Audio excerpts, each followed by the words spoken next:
let's drink some wine. Hi, everyone. I'm Bryan Hinschberger. And I'm Paul Hinschberger. We're the Wine Brothers, and we're drinking some amazing Verdejo today. Mm-hmm. Like, I love Spanish wine.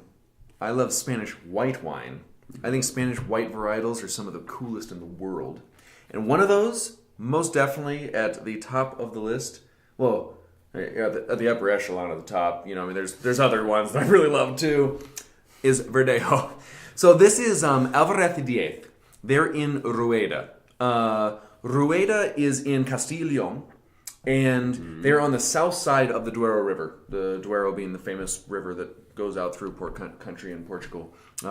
So what's cool about Rueda is it's a island of white grapes in a sea of red wine.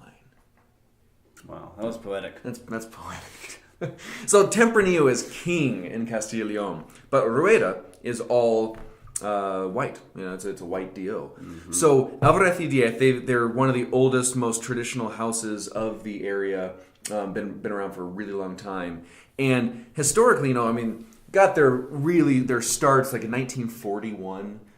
In the little village of Nava del Rey in Rueda. Mm-hmm. Charming little town. They now have a bigger bodega where they make a lot of their wine, because they do a couple of things with some red grapes from the area and a lot of other different things with whites. But their old estate, or their old bodega, sits underneath the town of Nava del Rey. Mm-hmm. And underneath the church, the town church of Ermita Veracruz. Thus the name of this line of wines. Right. So it is Alvarez y Diez, but these are the wines of Ermita Veracruz. So literally, you keep saying the local dialect of Z into a th. Was I? I didn't even know. I try to pronounce it like they do, but I don't know if I do a very good job. So there's this old church. You go underneath the town, probably 50 steps, like boom, boom, boom, down into this dark, dingy cellar. It's super cool. They still even do a little bit of overflow juice stored down there, because when you get all the way down there, they then have giant vats that go underneath the ground there. It's amazing. It's amazing. And on top is the church called Ermita Veracruz. Uh-huh. And on top of the church, year-round, is a giant stork's nest. Yes. And so year-round, you can at least see 3 or 4 storks in the nest. Thus, the really cool labeling. The storks. So this is pretty fun. I'm excited about this little wine. This is an off-dry Verdejo. Made from the estate's younger fruit, because the next 2 wines come from their 75-year-old Verdejo vineyards. So this is the youngest vines of the Verdejo fruit that they have. But then it's also fermented to where it's left with about 19 grams per liter of sugar. So it's off dry, and it has it's probably going to have, Paul, as you're dissecting this, I think Verdejo has such cool aromatics, kind of neat green tones to it, really great texture, good mouthfeel, high acidity. What's going on with the off dry?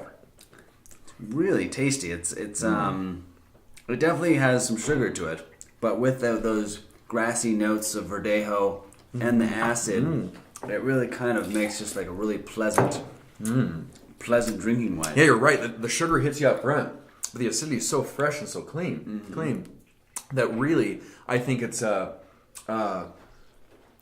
pretty, like, I would call this a porch pounder. A porch pounder, yeah. I mean, you can drink a lot of this on a porch. Straight out of the bottle.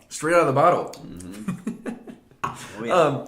So this old family estate. So Juan de Benito is kind of the head guy. And the winemaker is Pilar Garcia, this super sweet lady who just has it dialed in. She knows Verdejo so well. So I've been really excited about this one, because this is very approachable, easy drinking. It's got some sweetness. Mm-hmm. I mean, like I said, pound this on the porch. Tasty. It's killer. And it does. It has that Verdejo quality to it. Yeah. That acidity that is just so ripping. It reminds me of something, but I can't quite define it. Mom's sweet. Mom's sweet. She's awesome. She's good acidity. She's got good acidity. Here's to mom. So this is the kind of classic Ermita Veracruz Verdejo. So this is coming from super old vine Verdejo, about 70, 75 years, in these beautiful fields of, bush vine Verdejo, river rock everywhere, some cool calcareous stones as well. And because it's kind of neat, it's fairly flat there. And the Duero River goes through, so it's kind of some alluvial fan coming through with lots of neat marine fossils and whatnot. So what are you getting on the palate here? I don't know why, but a vision of like tromping through alfalfa fields came up. With boots? Yeah. Yeah. But I don't smell boots. I smell more of that alfalfa, dried alfalfa. I'm going barefoot then. Well, okay. All right. Because there is a green grassy note to Verdejo that I think is beautiful. It's almost reminiscent of Sauvignon Blanc, but very different. It doesn't carry the big grapefruit notes of Sauv Blanc. But if anybody were to say, well, what does Verdejo remind you of? And a grape that everybody knows, you could make a case for Sauvignon Blanc. You could make that case. You could make that case. What's on the palate? Fresh, tasty. Definitely has that high acid, very classic Verdejo of greenness, but pear and nectarines. I think you're nailing it. I love this wine. I think Verdejo is such a serious white grape, and this is as classic Verdejo as it gets. I think this wine is exceptional. Yeah. It always is, year in, year out. Pilar does amazing stuff.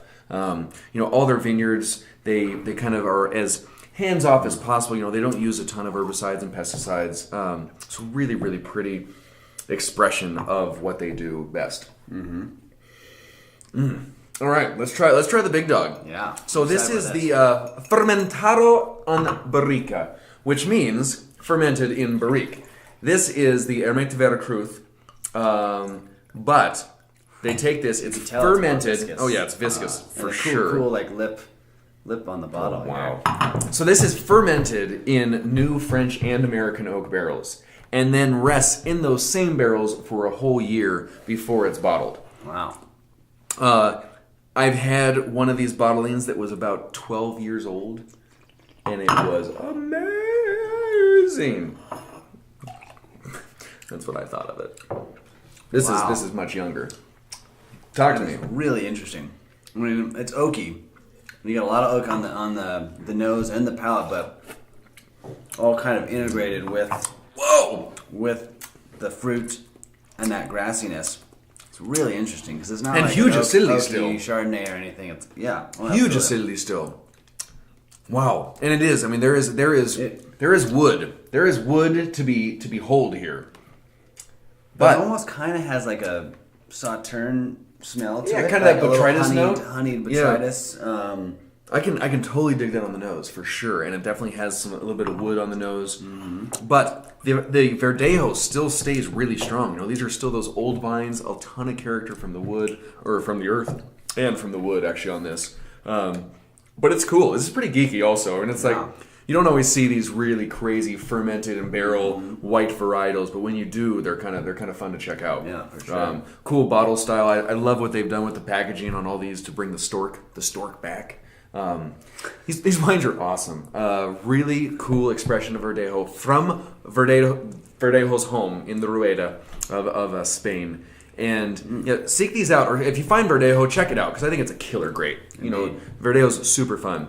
And until then, we'll be drinking. I hope you are too. Cheers. Salud.